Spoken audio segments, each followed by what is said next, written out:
গত কয়েক বছরের ধারাবাহিকতায় এবারও ঢাকা ও চট্টগ্রাম সহ দেশজুড়ে ২-৭টি পশুর হাটে বিকাশ পেমেন্টের মাধ্যমে কেনা যাচ্ছে কোরবানির পশু। ক্যাশ টাকা বহন এবং ছেঁড়া বা জাল টাকার ঝুঁকি এড়িয়ে দেশজুড়ে এই হাটগুলোতে সহজেই বিকাশ পেমেন্টে কোরবানির পশুর মূল্য ও হাসিল পরিশোধের সুযোগ পাচ্ছেন গ্রাহকরা। এবছর হাটের তালিকায় ঢাকার গাবতলী, বছিলা, ভাটারা, ঢাকা পলিটেকনিক ইনস্টিটিউট হাট, দিয়াবাড়ি হাট, পোস্তগোলা হাট, চট্টগ্রামের সাগরিকা, বিবির হাট, মির্জারটেক, বরিশালের দপদপিয়া হাট, রাজশাহীর সিটি হাট, রংপুরের লালবাগ, সিলেটের কাজী বাজার সহ ২-৭টি পশুর হাটে ক্যাশ টাকা ছাড়াই বিকাশ পেমেন্টে কোরবানির পশু কেনা যাচ্ছে। শুধু তাই নয়, যারা ক্যাশ টাকা ছাড়া বা ক্যাশ দিয়ে পশু কিনবেন, উভয়ই হাসিলের অর্থ বিকাশেই পরিশোধ করতে পারবেন। হাটের নির্দিষ্ট স্থানে দেয়া বিকাশের কিউআর কোড স্ক্যান করে খুব সহজেই হাসিল পরিশোধ করতে পারবেন ক্রেতারা। হাটের পাশাপাশি এখন অনেকেই অনলাইনেই কোরবানির পশু কেনেন।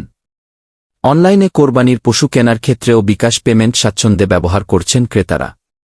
উল্লেখ্য, ঈদ উপলক্ষে বিকাশে এখন দৈনিক লেনদেনে ক্যাশ ইন ১০০,০০০ টাকা পর্যন্ত, সেন্ড মানি ১০০,০০০ টাকা পর্যন্ত ও অ্যাড মানি ১০০,০০০ টাকা পর্যন্ত এর লিমিটও বেড়েছে। তাই এই ঈদে গ্রাহকরা যেকোনো প্রয়োজনে বিকাশে আরও বেশি লেনদেন করতে পারছেন নিশ্চিন্তে। এই পরিবর্তিত লিমিট চলবে ৯ জুন ২০২৫ পর্যন্ত।